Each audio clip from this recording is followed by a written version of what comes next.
really quick. You want to do a cinema war? Let's do it. Gary Oldman's mustache? Hell yeah, I do.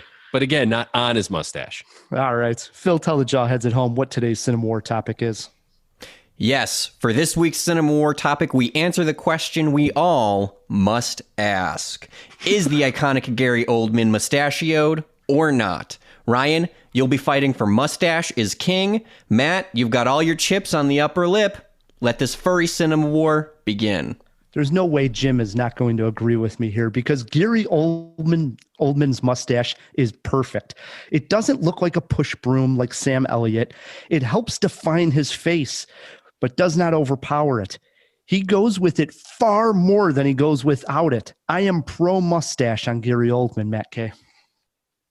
I think Jim's going to agree with me, Ryan, because he's Gary freaking Oldman, not Burt Reynolds. Mustaches look great on substitute science teachers, but Oldman, he needs to shave.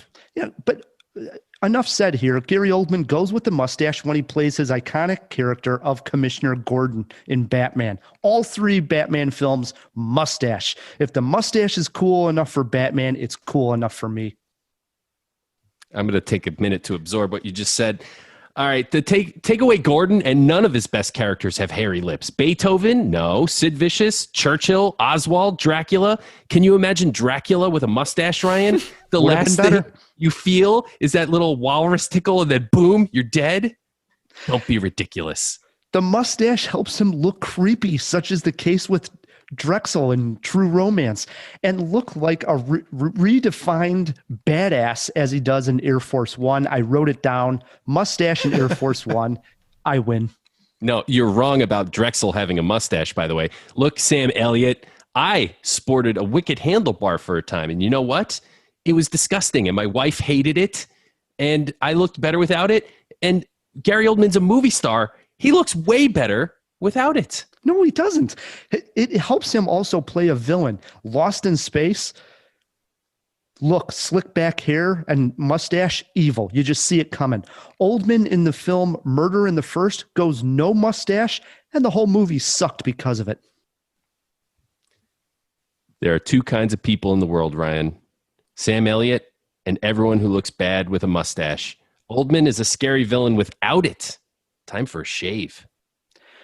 Jim, we're button heads here on Cinema War as we do each and every week. We throw it to you, our judge, our jury on this. Where do you sit? Well, I've got a lot of ponies in this race here. For one, as a man who is native and cannot grow a mustache, I'm never impressed with them. And secondly, I think that the mustache that Oldman employs is utilized only at the most dire of times.